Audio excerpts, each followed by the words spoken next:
When we talk about respect, both for ourselves and from others, there is one truth that cannot be ignored. Respect begins with the promises we make to ourselves. Too often, we demand loyalty from people around us, but we break our own word with ease.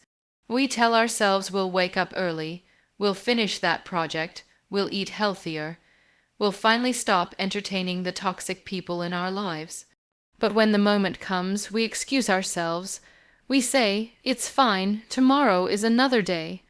And every time we do that, we quietly teach our mind a dangerous lesson, that our own word is negotiable, that our own voice does not matter. Think of it like this. If a friend promised you they would show up at 7, but every single time they arrived late or not at all, would you still trust them? Would you still respect them? Probably not. And yet, we often do the same thing to ourselves without realizing the damage it causes. Self-respect is built the same way trust in any relationship is built, through consistency. If you cannot trust yourself, you will find it difficult to stand tall in front of others. And if you do not respect yourself, others will sense it. Respect is not something you demand with your words, it's something you radiate through the way you live. There is also a philosophical dimension here. To honor your word to yourself is to acknowledge your own dignity. It is to say, I matter enough to show up for me. When you keep your word, even in the smallest of ways, you align your actions with your values. And alignment is where inner strength is born. Think of how empowered you feel after you keep a promise to yourself, whether it's finishing a task you had been avoiding, speaking up when you usually stay silent, or walking away from something that compromises your values. That feeling is not just satisfaction. It is the silent voice of self-respect saying, "I can rely on me." Now, many of us fall into the trap of waiting for external respect before we act with dignity. We wait for others to recognize our worth before we treat ourselves with seriousness. But the truth is reversed. People mirror back the respect you already carry within yourself. If you keep betraying your word to yourself, you'll walk through life apologizing for your existence. But if you begin to honor your own commitments, even the invisible ones, you create a presence that is difficult to dismiss. This doesn't mean perfection. It doesn't mean you'll never fail. It means that when you do fail, you take responsibility and try again. That honesty with yourself is also part of keeping your word. You don't cover it up. You don't justify it endlessly. You simply admit, I broke my word to myself today, but tomorrow I begin again. That honesty is powerful because it stops the cycle of self-betrayal. So, when you leave here today, I want you to remember something simple yet transformative. Every time you keep a promise to yourself, no matter how small, you are building unshakable self-respect. And every time you break it, you are quietly dismantling it. Respect from others will follow, but it must begin with the silent contract you have with yourself. Because at the end of the day, the loudest statement you ever make is not through your words. It is through the way you treat yourself when no one is watching. Keep your word to yourself first, and the world will learn to keep theirs to you. So much of our struggle with self-respect comes from the way we tie our worth to the shifting opinions of other people. From the time we are children, we are taught to look outside ourselves for validation. A grade on a paper, a word of praise, an approving nod. And while these things may feel good in the moment, the danger is that we start to believe our value lives in someone else's hands. We begin to negotiate our dignity based on applause or acceptance. And this is where self-respect becomes fragile, because the moment external approval disappears, we feel empty. I often remind myself and others, you cannot outsource your worth. It is not an asset for others to measure. It is not a currency to be traded. The moment you allow others to define it, you've handed over the keys to your own identity. What happens then is that you live in constant anxiety, constantly adjusting yourself to fit into the image others have of you. You become exhausted because it is impossible to live authentically while chasing endless approval. There is also a deeper psychological reality at play. When you rely on external validation, you live in reaction, not intention. You respond to what others expect instead of creating from who you truly are, and this leads to a life that feels shallow, even when it looks successful on the outside. We've all met people who appear to have everything: status, wealth, admiration, yet when you sit with them privately, you sense how unsettled they are. It's because their self-respect is built on the fragile foundation of external validation. It can be shaken at any moment. Detaching your worth from validation does not mean you close yourself off from people. It does not mean you stop listening to feedback or ignore the impact of your actions. It simply means you stop letting those things determine whether you are enough. Your value is not a question to be answered by someone else. It is a truth you carry, whether or not anyone notices. This shift is not easy. It requires a deep inner reorientation. It means you learn to sit with discomfort when others disapprove and still hold your ground. It means you celebrate yourself in silence, even when nobody claps. And it means you refuse to betray your principles for the sake of temporary recognition. That courage is the mark of someone who respects themselves. Philosophically, this is about moving from a borrowed sense of worth to an inherent one. Borrowed worth is conditional. It depends on circumstance, on who is watching, on who is applauding. Inherent worth, on the other hand, is unconditional. It says, I matter not because of what I achieve or how I am perceived, but because I exist. That truth is liberating. It frees you from the exhausting game of comparison. It allows you to show up authentically, without the need to prove. And ironically, the more you detach from external validation, the more deeply others begin to respect you. Because people are drawn to those who live with authenticity, not performance. So if you want unshakable self-respect, you must ask yourself, am I living for recognition, or am I living from conviction? One is fragile, the other is indestructible, and when you choose conviction over validation, you carry a quiet power. You are no longer shaken by the silence of applause or the noise of criticism. You stand firm, not because others say you are worthy, but because you already know you are. Stop negotiating your worth with the world, because the moment you do, the world will finally begin to see the strength you always had. One of the most profound ways to show respect to yourself is by learning to set boundaries. We often think of boundaries as selfish, as though saying no makes us cold, unkind, or unloving. But the truth is the opposite. Boundaries are not walls that keep people out. They are doors that allow healthy relationships in.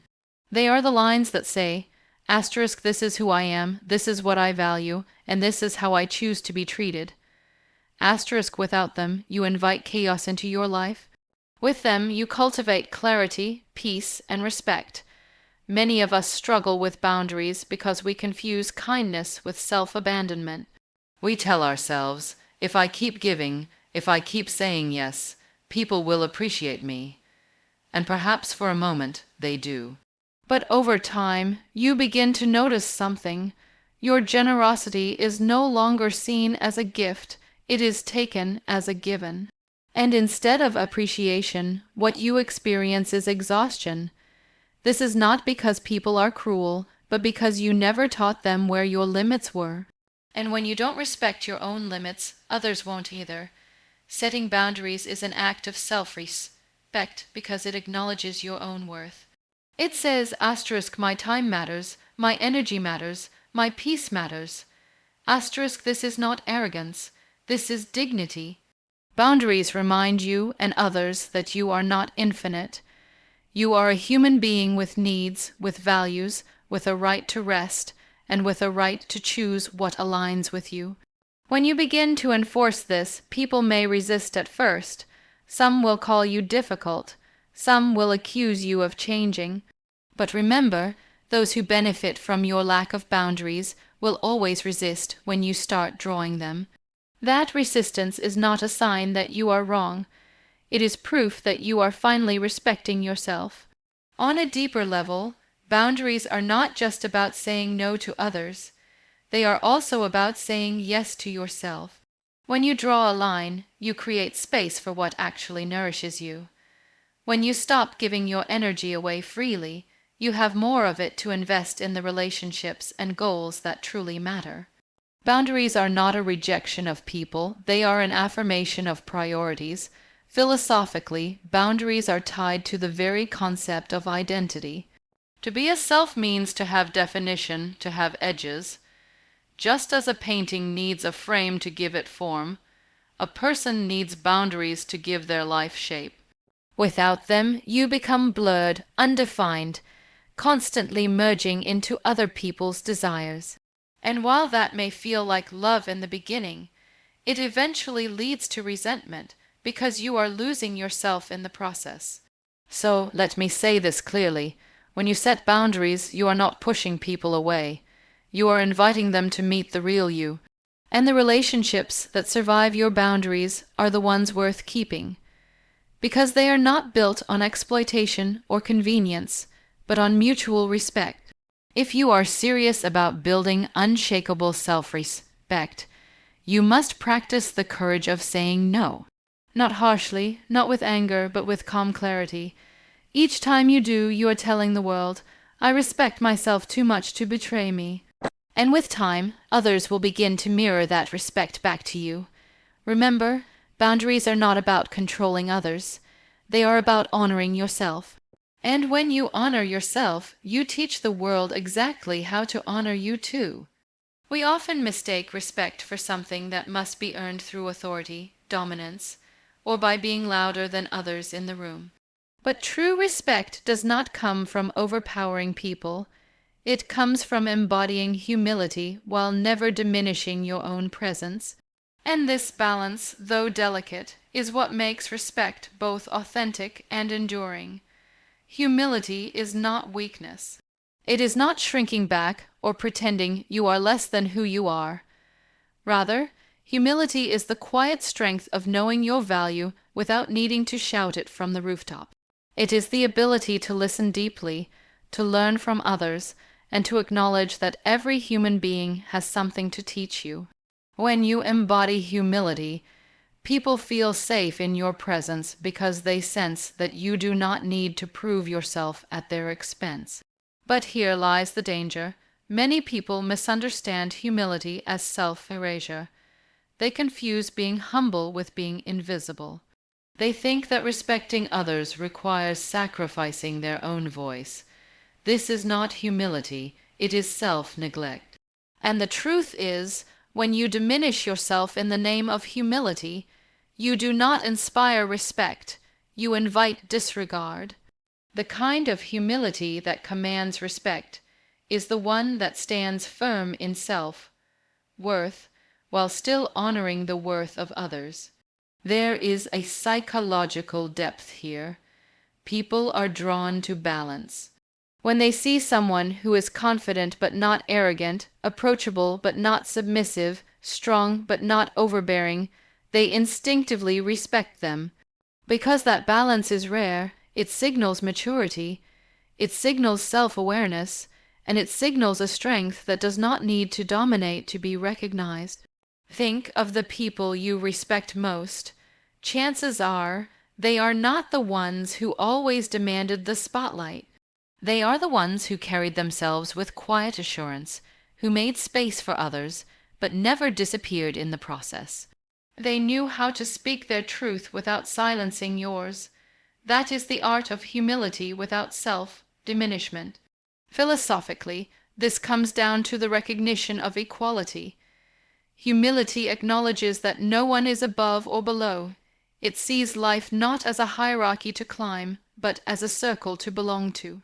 And when you live this way, people respect you not just for what you achieve, but for how you make them feel in your presence. They feel seen, they feel valued, and when others feel respected by you, they naturally return it. Now, there will be moments when standing in humility will be misunderstood. Some will take your calmness as weakness.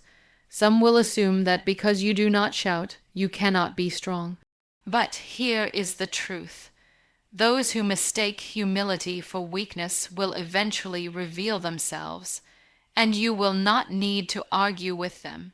Time has a way of showing the difference between quiet strength and empty noise. So, if you want to build unshakable respect, do not confuse humility with silence, and do not confuse confidence with arrogance. Learn to hold both humility that honors others and dignity that honors yourself. When you walk into a room with this balance, you do not need to ask for respect. It is given freely because people sense the rare combination of strength and grace within you. Asterisk asterisk, never erase yourself in the name of humility. True humility is not about making yourself smaller. It is about standing tall without making others feel small. One of the clearest measures of self-respect is how you handle your emotions, especially in moments of pressure. Anyone can appear composed when life is easy, when things are going according to plan, when people are kind. But true character is revealed when the opposite happens, when you are criticized, when you are provoked, when life tests you in ways that feel unfair. In those moments, your reaction becomes your reputation, and emotional discipline is what separates those who are respected from those who are merely tolerated. Emotional discipline is not about suppressing what you feel. It is not pretending that anger, fear, or frustration do not exist. It is about mastering the way you respond, rather than letting your emotions control the narrative. Because when emotions take over unchecked, they rob you of clarity. They make you say things you later regret, do things that do not align with your values, and give power to those who intentionally try to push your buttons. Losing control of your emotions does not make you more human. It makes you more vulnerable to being manipulated. Think about the people you admire most. Chances are they are not the ones who exploded at every challenge. They are the ones who remained calm when everything around them was chaotic. They are the ones who could take criticism without collapsing, who could walk away from conflict without needing the last word, who could stand steady when others were falling apart. That kind of composure is not natural. It is trained. It is the result of deciding again and again that your dignity is more valuable than your impulse. There is also a deeper philosophical truth here. Emotions are temporary, but consequences are lasting. The anger that consumes you for 5 minutes may destroy a relationship you spent 5 years building. The pride that makes you win an argument may cost you the respect of someone you love. Emotional discipline is the art of choosing long-term respect over short-term satisfaction. It is reminding yourself that not every battle is worth fighting, not every insult is worth answering, not every provocation deserves your energy. Sometimes the most powerful response is no response at all. But emotional discipline is not about detachment from humanity. It is not about becoming cold or indifferent. In fact, it is about becoming more fully human, because you are no longer enslaved by every impulse. You are free to act with intention. You can still feel anger, but instead of lashing out, you channel it into action that serves your growth. You can still feel hurt, but instead of shutting down, you choose to communicate with clarity. This is where self-respect shines, when you prove to yourself that you are not at the mercy of your feelings, but capable of directing them toward what aligns with your values. And when others witness this, they cannot help but respect you, because emotional discipline is rare. In a world where people react instantly, where outrage is the norm, where impulsive words dominate, the one who responds with composure stands out. That composure does not silence you, it amplifies you. It makes people lean in because they know when you do speak, it carries weight. So let me leave you with this. Every time you master your emotions, you send a message not only to the world, but to yourself. The message is that your peace is not negotiable, your dignity is not disposable, and your self-respect is not for sale. Asterisk, asterisk, control your emotions, or your emotions will control your respect. Choose discipline, and you will choose dignity. There is a difference between living by preference and living by principle. Preferences change with moods, with circumstances, with the shifting winds of convenience. One day we prefer honesty, the next day we bend the truth because it feels easier. One day we prefer courage, the next day we hide in silence because it feels safer. Living by preference makes you inconsistent, and inconsistency erodes both self-respect and the respect of others. But when you live by principle, you anchor yourself in something deeper than your feelings or your convenience. You live by a compass, not by the weather. Principles are not always comfortable. They do not always make life easier. In fact, they often demand sacrifice. Integrity may cost you opportunities. Honesty may cost you approval. Standing up for what you believe in may cost you relationships. But principles are not about comfort. They are about character. And when you live by them, you create a foundation for self-respect that cannot be shaken. Because even if the world misunderstands you, even if others criticize you, you can look in the mirror and know that you did not betray yourself. Psychologically, this matters because the human mind is always keeping score. Every time you compromise your principles for convenience, a small part of you feels the loss. You may justify it in the moment, but deep down you know, and that knowledge quietly eats away at your self-respect. Over time, it becomes harder to trust yourself, because you have trained yourself to abandon what matters when it is inconvenient.